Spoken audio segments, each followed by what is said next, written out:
Welcome to whoever you are in the world. Today I'm being joined by a very special guest by the name of Lisa Masé. Lisa has served as a mentor towards me. She has also served as a nutritionist to many people. She is many things besides a nutritionist. She's a mother. She is a role model. She is a great ally to have in your life. And today we're going to be exploring her life's history. We're going to be exploring different facets of nutrition. We're going to be talking about her experience with parenthood. We're going to be talking about almost everything that sort of incorporates our lives and how Lisa is moving out in the world and what she has to offer to people through her wisdom and through her life's experience.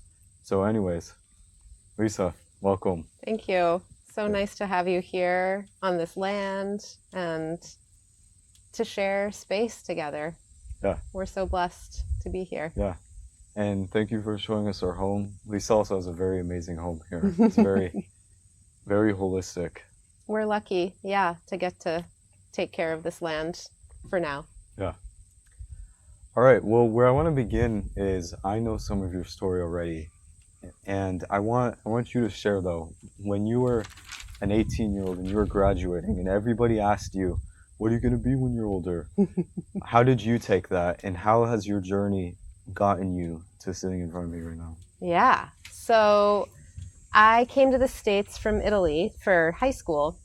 And because the Italian school system is so much more rigorous, I actually ended up skipping a grade and graduating high school when I was 17. And so I kind of knew I could take some time before I went to college. And I probably would have taken that time anyway, but I decided, I don't need to rush into anything education-wise. My mom was a translator, and I spoke 5 languages by the time I was 12. So I always thought I'd be a translator too, like her. And that was my thinking when I did go to college. However, before that, I took a year off and went. I worked for 8 months as part of an education program at a contemporary art museum in Kansas City, which is where I went to high school. It was an amazing experience. I got to help with classes for people of all ages. There was an incredible glassblower named Dale Chihuly who came and installed exhibitions while I was there and taught a bunch of classes. I got to help him with that. And then I went back to Europe, where I'm from, and I lived in Zurich in Switzerland, and I was a nanny.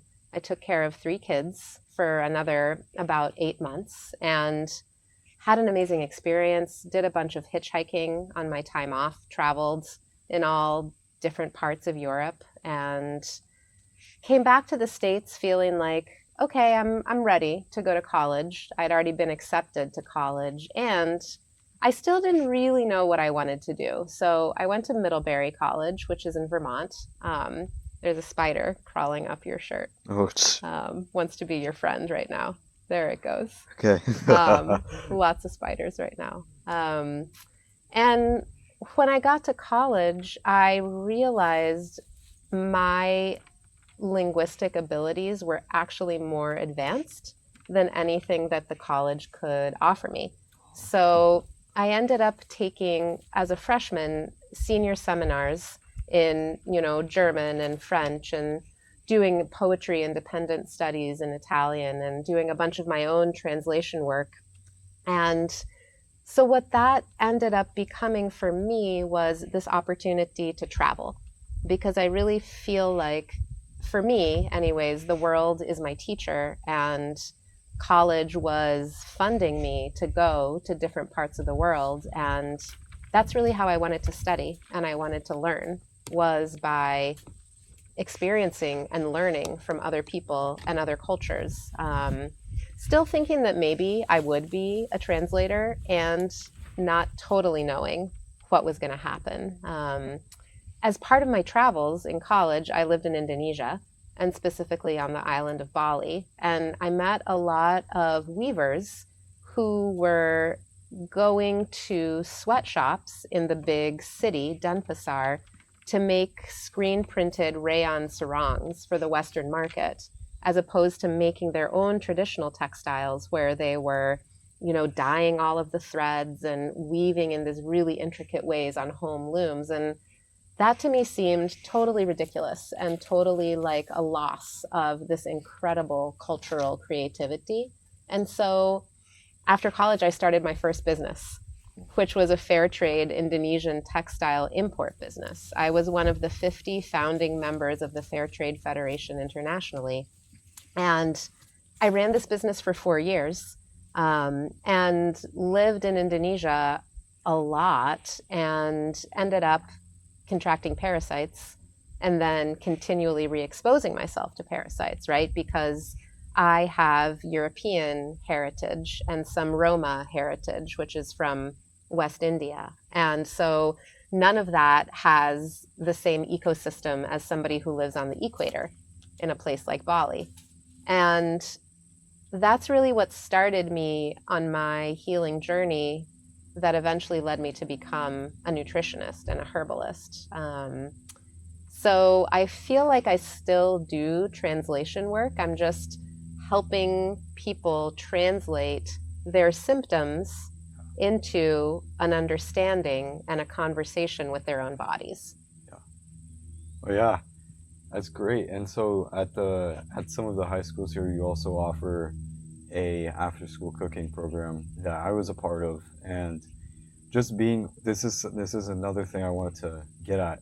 So moving on, at this cooking program, there was a sign in the school that had just a little paper, and it had I think it was cooking for health, it said. Yeah. And for me, I instantly saw that, and it was like I instantly knew like I had to get a part of it because I was already on my own health journey, and I was interested in that. And when I went into that club, I noticed that a lot of the kids that were there, we had a very diverse group of kids we had kids who were originally from Kazakhstan, we had Lebanese, Thailand, we just had a lot of diversity. And we've sort of touched on this a little bit just in conversations we've had. But what do you think is,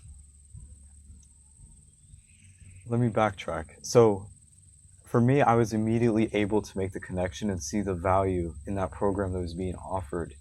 And in that wider context of students, not everyone decided to join. So in today's world especially, there seems to be a disconnect between health a little bit, between prioritizing health, especially for kids in my generation, where we have technology, we have phones, and all of these different vices that can really hijack our mind. And then we have food system that's questionable. And so I want to ask you, how can we make it so that more people can have that same sort of tick that I had when I would see something that was sort of centered around holistic health and eating? And how can we make a world where that is sort of the norm that we move towards? I love that question. And I think the answer is pretty complex. And I feel like what we've created in our after school cooking group is something that is very unique to who is showing up in that group, which, as you described, is a bunch of students who maybe felt like they were kind of on the margins of the school, right? And weren't totally being met by like the sports programs or the theater programs or the chess club, right?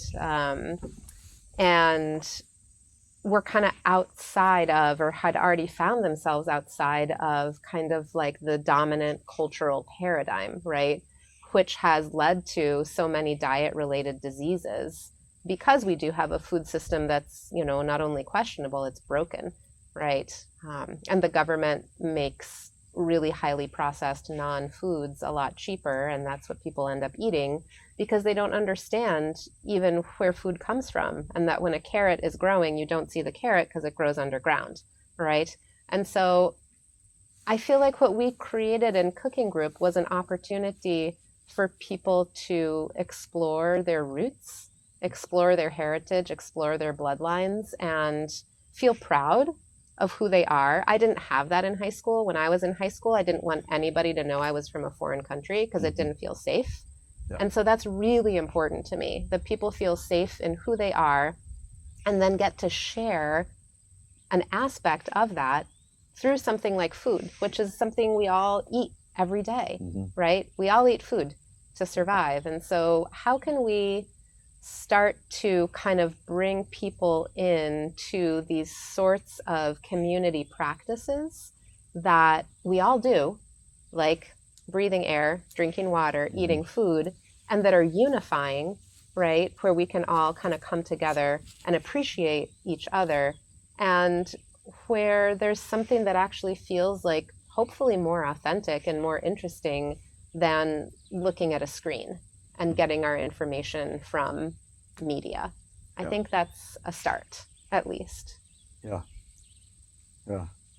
So what I want to move into, so you're a parent and I'm not one yet, but since I was younger, I always, like when I was 10, I would write letters to my future children. I was like, amazing. Hey, I'm doing this right now, whatever your name is. And I think as I've gotten older and also have more life experience, even though there's still a lot more experience, I've realized that there's a lot of I've realized the extent to the responsibility that there is in being a caregiver and being seen as someone who, you know, as a guide towards the different avenues of life. Like, you know, when a little child's looking up to you for, how do I deal with this bully? Do I use physical violence? Do I use my words? Or how do I navigate this relationship? All of those things are what a little kid will look up to you for and look up to adults in the world for. So what I want to ask you is, how has all of the wisdom you've accumulated and all of the patients you talk to and everything that you've learned so far, how has that influenced the way you move about being a parent?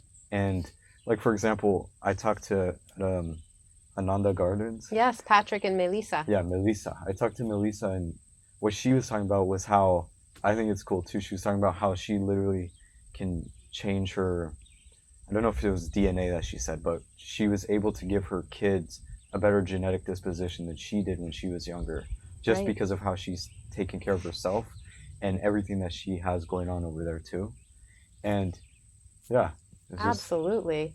Yeah. And first of all, I want to say that you are a caregiver. I see what you do for your little brothers. Yeah. And it's super inspiring. So I want to honor that that's a role that you play already in your family. Yeah. So I feel like you know a little bit already. And I had this very interesting, like, polar opposite experience of growing up in Italy with a total whole foods seasonal way of eating, with lots of gardening and wildcrafting and putting food by, the way that I live now with my grandmother and, you know, my dad and all of his siblings and all of my cousins, right? And then when I moved to the States, my dad was still in Italy working, and I was with my mom and my brother taking care of my mom's parents, because my mom's from Kansas City.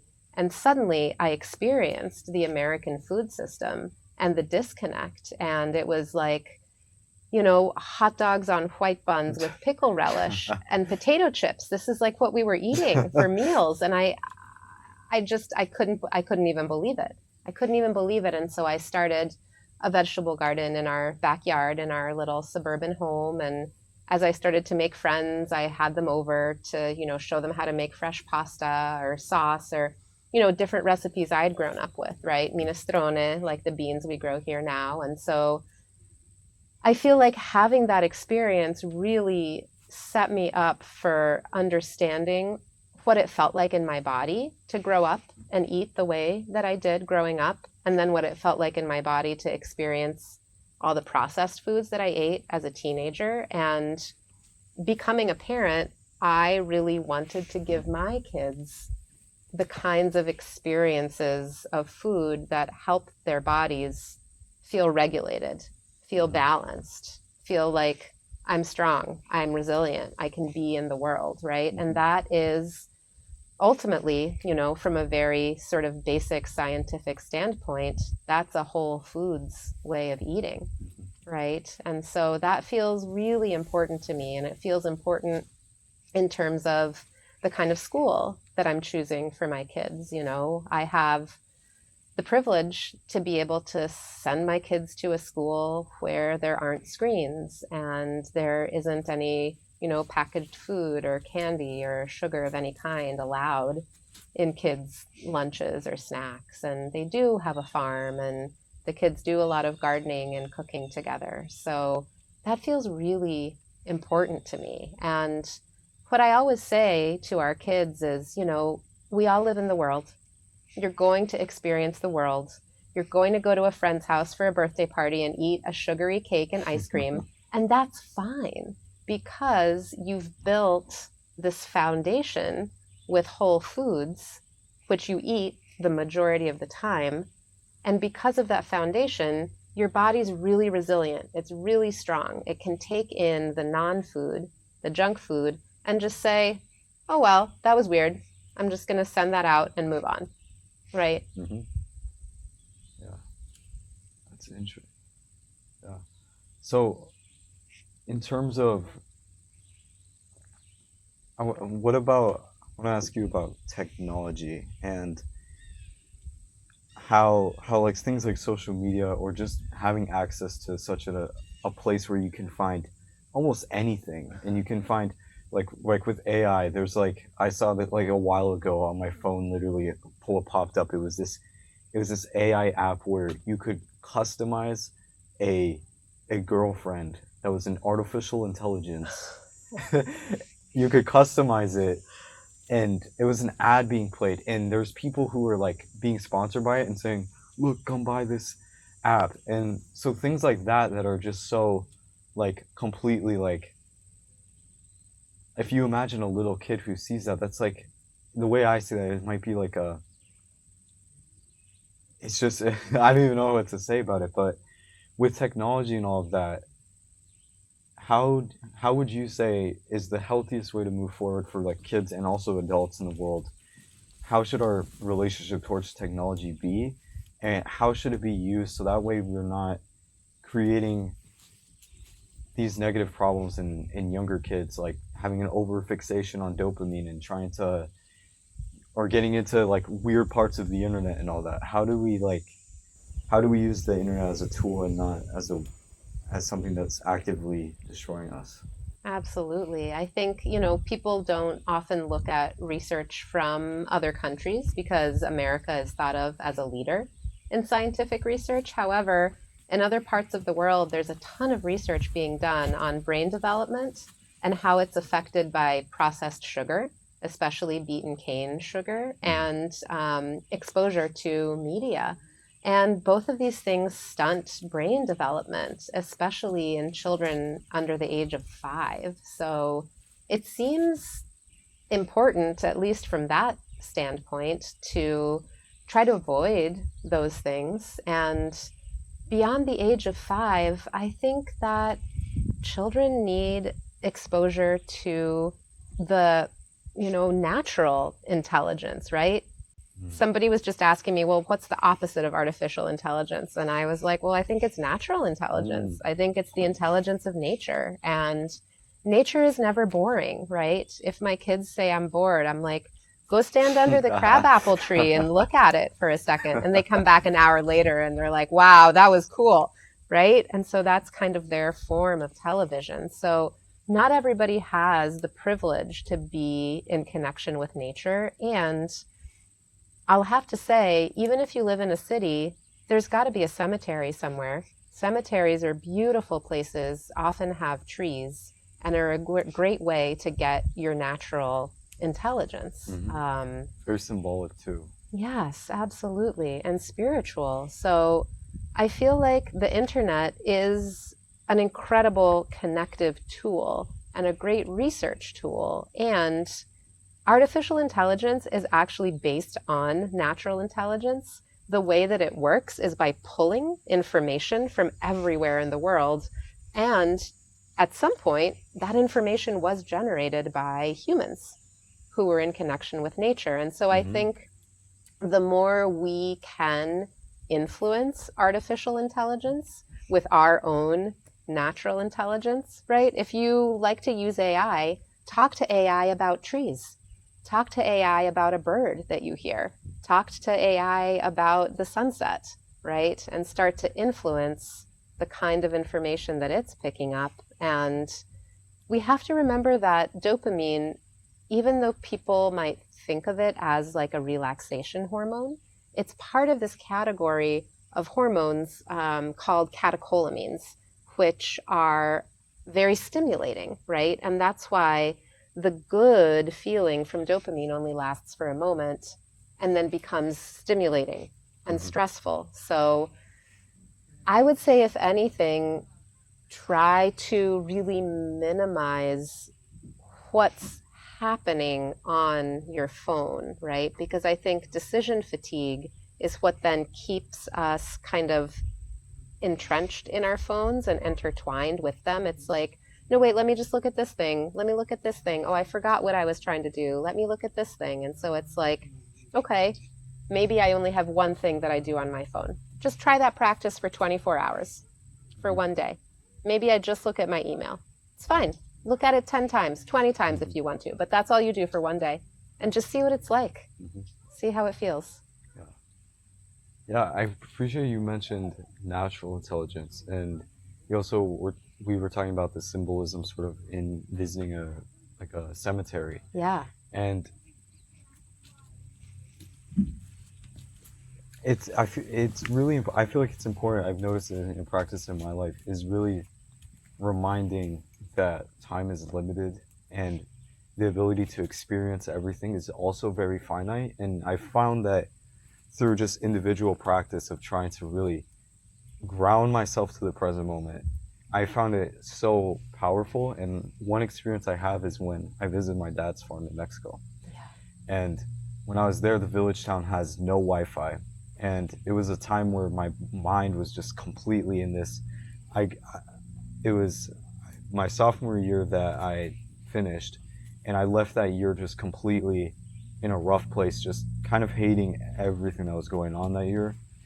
And this opportunity to go have this like deeply ancestral experience with my family members I hadn't meeting, and also connecting to the same land that my dad did when he was my age. It was culture shock, and it was an amazing part of my life. And one of the moments that I always remember so deeply is that there was one time I was riding the horses there, and there's a mountain in the village town, and the sun was kind of illuminating it really hard, and it was like very picturesque. It was very picturesque. And I was riding the horse, and my dad was talking to somebody in the village town, and I kind of just trotted away from him. And the horse, I was making it go really fast. I was making it like gallop extremely quickly. And it got to a point where it just halted in the village town. It just like stopped dramatically for no reason. I didn't tell it to stop or anything. And when it stopped, it really put me just completely in the present. And I was just this entire view of the whole mountains of my dad's village town. And there was a deep silence that also was resting in too. And it was just this moment where I feel like all the concerns I had and everything that I had anxiety about, like school, I was thinking about, oh, what am I gonna do when I graduate? I'm failing, like all of these worries that I had, everything dissipated, and I was just fully in that present moment, just looking at everything. And now that I look back to it, I think the word that I can attribute to like that experience was a feeling of just oneness. I think that's Yeah. really what I felt. And ever since when I returned, I could not look at like my old environment of being hyperstimulated like on Snapchat. I couldn't look at these things the same anymore, because the lifestyle of the village town was very slow. Yes. It wasn't, my mind wasn't all over the place. Like it was very, you wake up and it's very gradual. You know, you go outside and you milk the cows and you have dinner together, and it's very, everything seems to be a lot more slower paced and a lot more, there's less pressure, it feels. And immediately when I returned, I felt it all creep up again. And so for me, I've had to make active effort to integrate that where I am and just practice that more. So like, what I want to ask you now is knowing the temperance of everything. How how do you what do you value the most? What things do you value the most, and how do we cultivate a society that isn't built so quick paced and not giving people the chance to actually experience where they actually are and to find the amount of like wonders or beauty that's actually around them, and how do we have this more slower society? And do you think that's a good thing to have a society more like that, or is there advantages to having a more faster paced world? I feel like we are living in this reality, right? Where both kinds of worlds exist and then shades of worlds in between, right? And some of it, of course, is because of war and genocide. People are dying and don't have access to things like the internet or even clean food and clean water because our world is crumbling in many ways, the world that we've created. And yet, the fast paced environment is still trying to exist. It's still trying to grab a hold of people. And so I think understanding that, yeah, there are places like your ancestral homeland that still exist at this different pace. Not all of the world is what we might be experiencing in this moment. And that is also part of the world. And so for me, I feel like technology is there and it can be useful. And I still want to make sure that every day I'm connecting with the land. Every day I'm having face to face, in person conversations with real people.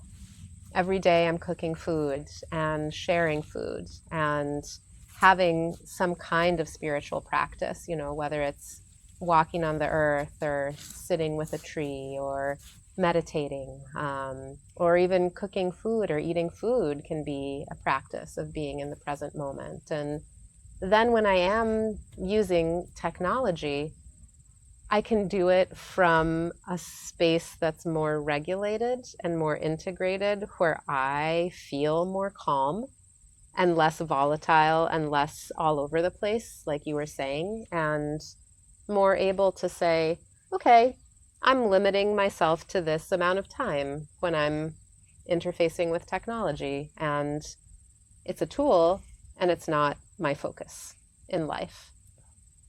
And eventually, I think there will be a time, and who knows how many generations ahead, but a time when that technology isn't giving people what they think they need anymore. And people will have to be relearning many of the skills that are going forgotten. So that feels important to keep all of these skills in practice, like growing food, living seasonally, taking care of ourselves in harmony with nature.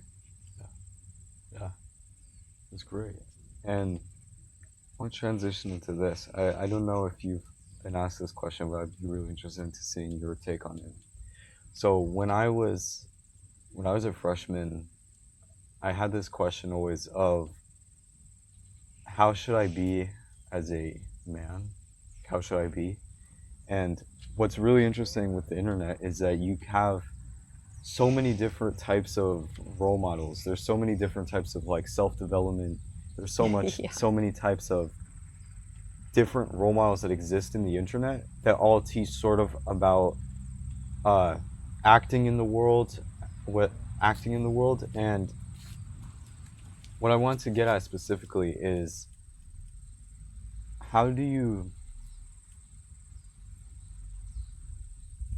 I guess the question specifically is what would you recommend to, like, for example, a younger person, right? A very much younger person who is struggling with, like, okay, how am I supposed to show up in the world? How am I supposed to appear to the world? How do I show up in a way that I'm not disrespecting this person? How do I do this? So from from your own guise, what would you advise for someone like that? Yeah. How do you find, how do you become the role model that you're seeking, I guess, is what. I love that. Yeah. How do you become the role model that Yeah. you're seeking? That's brilliant. Yeah. I think, you know, making mistakes is certainly part of it, and being aware that any role model that's out there is just who they are, right? And they may be trying to provide like a one size fits all kind of offering of, if everybody eats these foods or does these exercises or lives in this way, everybody's going to be great. And that's just not the reality, right? And ultimately, we all have our ancestry and our bloodlines and our cultural traditions to lean on. I think looking at those is a really great way to figure out, this is how I want to show up in the world as myself with integrity, right? So that I'm not appropriating anybody else's practices. And then I want to be checking in with myself and checking in with community, right? I mean, as humans, we are nothing if not interdependent. So who am I relating to? Like, who is in my community? And what does that say about me and how I'm showing up in the world, right? And taking that time to reflect. And, you know, some people like to write in a journal and just even write for 5 minutes a day about their experiences of the day and their reflections. And then I think taking time to kind of go back through those reflections or those writings and see where they lead can be really helpful. And again, we're all going to make mistakes. It's going to be an evolving process, and continuing to check ourselves against ourselves and how we're feeling, against our community members and how we're relating with them. I think those can be some good guides. Yeah. That was that was good. It came up to this, and this is something that I've talked to a lot of people about, and I want to get your take on it too. How do labeling? So when we put labels on people, or we say a person is, oh, this person is bad, this person did this, so that means their whole being is attributed to this one category that we put on them. How do you see the labels that we put on each other and the differences? We all have differences, but how do you treat labels in the world, and how do you, for example, one label that gets thrown around a lot is like toxic masculinity, and there's so many different attempts to answer what that looks like. And then there's toxic femininity. There's all these different labels that we have. And I remember when I was younger, or when I was like freshman, sophomore, I had went through my own experiences where I felt, oh, this huge sense of being lost, and just my habits and what I was doing were just out of character, completely out of alignment. And for a while, that sort of gave me this sort of reputation early on in high school of this very rude type of person. And through my own active pursuit to try to grow out of that, it's been this really, I value that time period that I went through, but I'm able to look at the distinction now between my own active effort of trying to be myself and find my own way, and to really try to just exist in the world and know how to come from a better place and not to weave destruction where I go. And what can happen though is you have people on the outside who will just continue to hold a person to a label, even though we are all constantly shifting, always growing in all the time. And so that's a little bit of where the labeling is coming from. And how would you say that we can, I guess, show more compassion and more openness towards other people's journeys and towards other people's lives, and understanding that because this person did this in the past doesn't mean that they are continuing to be like this? How do we acknowledge things like that?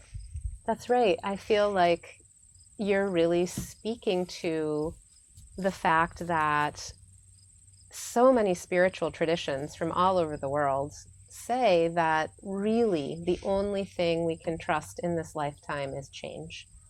Change is the only constant. Whatever's happening right now, it's going to change. If it's unpleasant, it'll probably become pleasant, and vice versa. And again, natural intelligence, right? If and when we look at nature and turn towards nature, we can say, right, this is what it is right now. It's really abundant. It's really rich. It's late summer. It's the harvest season. And, 6 months ago, we were standing in the middle of a snowstorm, right? Change is the only constant. And with us as humans, we absolutely have to appreciate and embrace that, or else we'll be creating our own suffering, right? When people are trying to put themselves into a category or others into a category, my sense is that that practice of labeling, categorizing is fear-based, right? If I am really scared that somebody's going to come and knock over the glass and it's going to break and it's going to, get thrown away and it's not going to be my glass anymore, yeah, I'm going to try to really protect this glass and, put a container and fix it in the way that it is, right? So when people are scared of the unknown, probably because they don't really trust in themselves and their own inner knowing, like we were talking about before, it's easy to want to keep things exactly as they are because that false sense of security seems more trustworthy than trusting in change, right? But trust in the unknown is ultimately the reality that we're all living with, right? And everything could change at any moment. And it's what you were saying about being in the present moment, right? When we're in the present moment, we're just appreciating this right now. And then when something else comes our way and the glass breaks, it's like, well, okay, the glass broke. I'm gonna, clean it up and throw it away, right? And change is always happening, and probably a better glass or a different glass will come into my life. But unless we allow others to change, then we ourselves can't change either. Yeah, I like the glass example. I think like I've seen this sometimes how I mean just through living like something sometimes like you're talking about breaking glass. Sometimes some people will break a glass and it looks like they have an eruption. They're like get super angry and charged and it's Yeah. like this extremely atrocious event and over this this dramatic sense of energy of anger just coming up over this like something like the glass breaking. And when when you have like more presence and you sort of in that more grounded space, I guess, something like that breaking, it's more like how you're saying, it's like, oh, that broke. Well, time to clean it up. Yeah. It's I feel like it's really detaching from a lot of the a lot of the emotion that could come from that and cause even less stress. And so like when we're always worried about a thousand different things at the same time, and then something like glass breaks, I feel like it's just adding to it's stacking up of the amount of stress that we have. And yeah, I like the grounded or the glass example. Yeah, it's stressful to try to want everything to be the same all the time and even try to project an image out there that is the same all the time. We're always changing. Yeah. So where I want to go now is for the future, for yourself and for other people. Where do you see?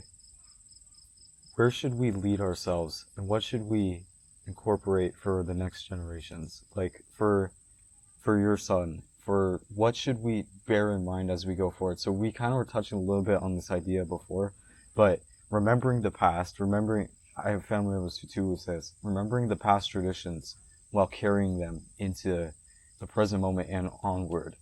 So how do you see giving your son, or what sort of things should be kept in mind when moving forward? I feel like what's most important to me is the expansion of consciousness, and I not saw that in your post. not Yeah. so much in the sense of what can be expanded through technology, through artificial intelligence, but more around the expansion of our awareness of who we are as being part of the community of life, of nature, of the planet. How can we slow down enough to be able to expand into the awareness that all of these other sentient beings are offering and trying to communicate to us all the time, right? It's Mhm. like, yeah, I mean, without trees, we don't live, and without us, trees don't live because of the exchange of carbon dioxide and oxygen, right? That's a form of communication. And I think about so many traditions where people still do give thanks to the trees. Mhm. Or living on Bali, you know, that's an animist culture. Everything is alive, right? Mhm. So there are rituals for the knives, and they've even incorporated rituals for modern things like motorcycles, right? Because everything needs to be honored as something that is part of the living creation of reality. Yeah, that's really interesting. So I also know that there's a lot of old traditions that I can't name any specific cultures right now, but recognizing when killing an animal to eat it, this sort of recognizing that you literally just revoked life from an animal. And there's a classic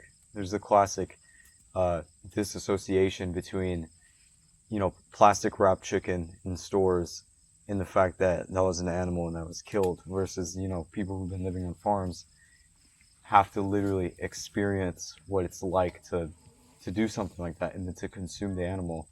And yeah, just acknowledge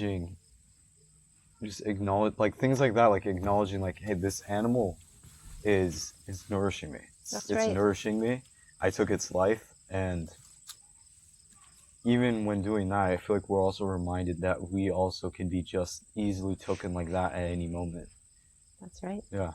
Living takes life, and I feel like the more that we can, you know, bring ourselves, the next generations forward with this awareness of how delicate and fragile and changing everything is, and yet how abiding the planet is, right? It's doing its thing, you know. Yes, we've wreaked massive havoc, and the planet's going to figure it out. It's going to come back into balance and restore homeostasis, right? We're not actually as important as we think we are. Having that awareness and that expansion of consciousness, I think, helps us to feel more connected in the short time that we're here, and hopefully helps to relieve some of the suffering we've created Mhm. through all of these systems. Yeah. Would you like to talk more about the expanding consciousness? So I saw you made a post the other day, and it was talking about expanding consciousness, and this has been something too that's been really prevalent in my own life. Something that a lot of people are getting into is ancestral trauma healing. Mm, It's a whole thing of looking at ancestry, and coming from a ancestry of, and my parents also just got their DNA tests. oh, wow. So I'm figuring out that my parents have a very diverse origin that's very, I think even they were kind of shocked at it. But a theme that's been very prevalent in my life is this understanding, like expanding consciousness. And what is that specifically to you? What does that do for people? And with a higher sense of awareness and consciousness about how we are in the world, and consciousness about conditionings or limiting beliefs or all these different things. What does it mean to you when you speak about, or when you're talking about raising consciousness? What does that do for you, and what has it done in people around you? I feel like ultimately it brings us all closer to the emotion of love, which is really what we're here for and what nature, the universe is all about. And that word consciousness comes from a Latin word which means to know, right? And so, okay, like what do I know deep inside myself? I know that the universe is always expanding and contracting. I know that civilizations rise, come together, bring many people together, then the people fight, then they end up killing each other, then they go and live in different places, and then they come together again, and it happens all over again. We see it with humans, and we see it with animals too. We see it with mushrooms, we see it with plants. So how can we hold this awareness of what it means to know ourselves in a particular way so that we can know each other, so that we can know our communities, so that we can know the natural world, and hopefully, ideally, in my mind, cultivate a reality where there is more love and kindness and less aggression and hate. And also expanding on, keep mentioning the nature's intelligence. Yeah. And explain what is nature's intelligence. Well, it feels like, again,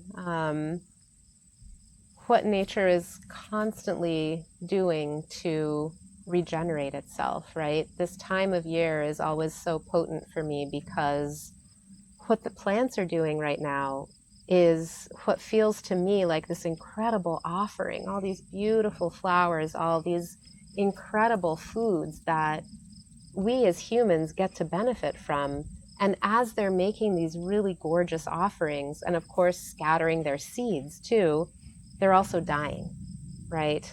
So plants put all of this energy into their creation, into their fruits, into their seeds, and then they die back.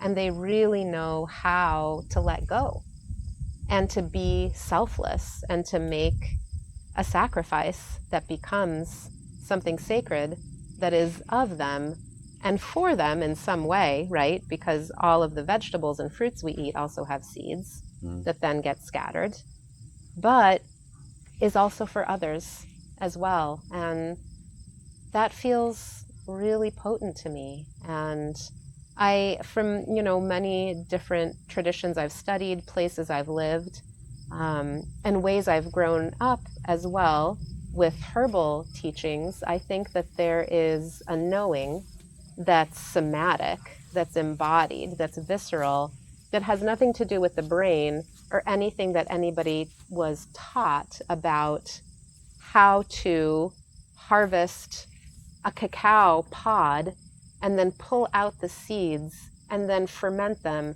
and toast them and mix them with other things to make chocolate, right? Mm-hmm. That's like a somatic, visceral knowing that's in connection with that tree and with the land. And I feel like that is what natural intelligence is always offering to us, and what we can then be more attuned to receive as we expand our consciousness to this notion of, this is what I'm doing, yes, for myself and to the benefit of all beings as well. Yeah. So we're gonna kind of go into another area that's kind of, it's gonna be kind of a transition that's completely kind of away from that, although it's connected. I wanted to ask you specifically, so what I've been doing when I graduated, I took this project that was around milk, and I was studying the biology of milk. I was studying how milk was treated from different cultures. I was just like kind of really solidly being a scholar in milk specifically. And I wanted to ask you, talking about industrial farming and focusing right now more on milk, what is your treatment with it, and so what I'm really interested in is a lot of people, there's like a lot of things on the internet that are really popularizing like drinking raw cow's milk, just plain cow's milk that is from a cow that was grass fed, grew up in holistic conditions, has all has healthy workers that are retrieving the milk, and there's a lot of like popularization and pedestalizing of drinking raw milk. It's like people are like, this is a superfood. It's gonna be like testosterone is gonna go through the roof. And my experience with it was my whole life I pretty much have been drinking the pasteurized milk, not really aware of what brands. But when I went to my father's village town, I had milk straight from a cow, and these cows are on up there at they're on the farm where they have access to grass and they can roam freely. And I tried that milk, and it was like, for me, it was a completely transcending experience. I was like, this tastes nothing like what I've drinking, and I never forgotten that. And as I've done more research into different foods, just because I'm interested in nutrition and all these things, I've realized just how, and not just dairy, but like in all other parts, how industrial farming really sabotages the quality of what we're having. And so, what do you have about milk? Like, I know it's kind of a weird question, but like, what do you have on milk in your practice? Like, if you're working with people, what do you say about milk when people are asking about it? I love that example because it's a great reflection on natural intelligence versus artificial intelligence, Yeah. right? Milk straight from the animal, which is, you know, how many of us are born, right? Is drinking our mother's milk versus milk that's been treated because it's trying to be offered to the masses. And what I always say to people is that we all have different kinds of genetic predispositions in terms of what we're able to digest best, right? And some cultures don't do as well with dairy products. And I think there's a way to look at our ancestry and say, oh, right, you know, how long have my people been drinking milk? Whether it's from a cow, a goat, a camel, you know, so many different options for milk. And then to think about, just as you were saying, how can I get as close to the source as possible with a particular food? Because with milk, especially, there are a lot of enzymes in milk that do get pasteurized away to make it more stable and to have it last longer, that are actually the enzymes that help our bodies digest that food. And beyond that, you know, animals that are in contained farming operations are not eating their ancestral foods, right? And Yeah. cows can digest, and sheep and goats can digest grass, which is extremely high in omega-3 and 6 fatty acids, which are incredibly anti-inflammatory. And so what they then do is transfer the fatty acids into things like milk. And that is a benefit to our bodies, right? There's a reason why we've symbiotically coexisted with these animals, even in tribal ways. And so what I say to people is, you know, you may need to support your digestive fire. You may need to support your pancreas and enzyme secretions. You may need to help your gut lining heal. And after that, you're probably going to be surprised at what you're able to digest when you find something that is really close to the source. Mm-hmm. Yeah. Do you think, I'm sure there is, do you think that we can sense the quality in different foods when we taste it? Do you think that Of there's this sort course. of, yeah, okay. Yeah. And Yeah. I think that there are different kinds of chemicals released in the brain and then through the nervous system when we taste food that has a lot of enzymes or that's very high in vitamins and minerals, right? Yeah. And with vegetables, and of course with foods like milk, because of the grass that the cows ate, it's all about the soil. And it's all about what the soil does or does not contain, right? And so absolutely, it's like that feeling that you described of drinking the milk straight from the cow, or, you know, if anybody's experienced like pulling a pea off of the plant in the garden or a tomato and eating that, it's a completely euphoric feeling. It feels extremely different to me. It feels consciousness expanding. It feels like I'm getting to communicate and commune with natural intelligence. And when something, you know, gets transported and then is sitting in cold storage or even processed, that feeling kind of goes away. Mm-hmm. Yeah, so like I did visit a farm I'm not gonna name. I did visit one where I did bring up the same question I did to you, and it was this very quick, like, there's a reason we have a pasteurization process, and it was the Safety. quick shutdown on me, and I was like, okay, but there's a lot of like, there's a lot my family, and there's a lot of other cultures that have been drinking for a long time, and it's even interesting how the word raw also has a negative connotation when you hear raw. But like you're talking about, were you talking about the gut microbiome? I've also learned a lot, and I've been trying to incorporate more into my own diet, more fermented food. So a lot more sauerkraut, because sauerkrauts, they have all of these different organisms, all of these different life forms, Lactobacillus. bacteria, Yeah. and what stance do you have on bacteria, so incorporating more bacteria into the diet? Because, like, for example, the plain milk, just the way it comes, has a lot of different bacteria in it. Good and bad ones is usually what I hear gets thrown around. So what is your treatment with different, like, fermented foods or like bacteria?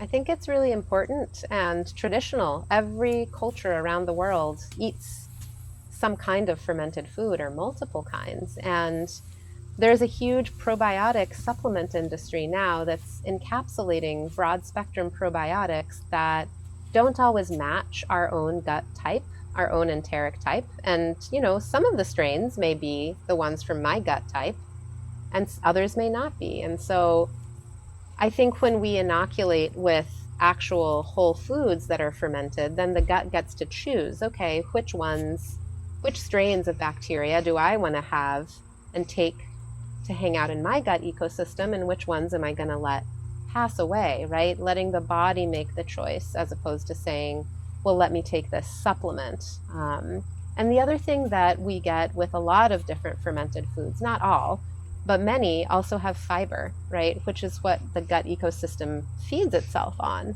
And so that's really important too, like with the example of sauerkraut. And what has happened with large scale commercial agriculture is this fear-based, I don't want things to change, I don't want the glass to break situation, where it's become a safety issue to not pasteurize milk, to not treat chickens and cows with 75% of the antibiotics that are produced in this country, because the animals are getting sick, right? And the milk is getting bacteria in it that are making people sick, because it's having to be contained, having to be transported, having to be mass produced. And all of these different batches of milk from all these different farms are being mixed together. And this is why humans originally figured out how to use the alchemy of fire to prepare and preserve foods. Yes, lactofermentation, yes, salting, and also fire, because there were safety issues. And when we're eating food that's super fresh and eating it right away, I think we can bypass a lot of those safety issues. Mm-hmm. Yeah. To summarize this whole talk here, we went into a lot of different areas. And so the final question I want to ask you is, what do you believe is the greatest gift that somebody can have in their life? What is it? And what is the thing that you respect and value the most about everything that you've went through? And what is an offering that you could give to somebody who's, when someone walks away from this, what is Lisa's resolution that you want to, like, offer to different people? What in your mind is the greatest gift to have in one's own life? What is a good pursuit, or any one of those questions, whatever resonates. I love that question. Thank you. And for me, it's a sense of belonging. So within belonging, there's this sense of I belong to myself, that sense of consciousness of I know myself. Within belonging, there's this sense of being, which is I get to be a human being. I get to be myself. And within belonging, there's this sense of exchange, right? That we're constantly in exchange with each other, with nature, and we don't ever necessarily owe each other anything And we want to be in exchange because that offering and that sacrifice makes things sacred and helps us to know ourselves more deeply and to belong to ourselves. I feel like there's deep healing in that belonging. All right. Great. Well, thank you. I appreciate you coming out to do that. It was great. And I'm going to leave all your stuff and wherever this gets put, wherever people can find more of your stuff. Lisa also has books that she's done. Very open-minded person. And you have your business that's also online, right? Yeah, Harmonized Living Yeah, so is you the can, name of my business. so if you want Lisa's help transforming your health and finding how health can really change your life and make you prosper, you can check out her stuff. And yeah, thank you for showing up.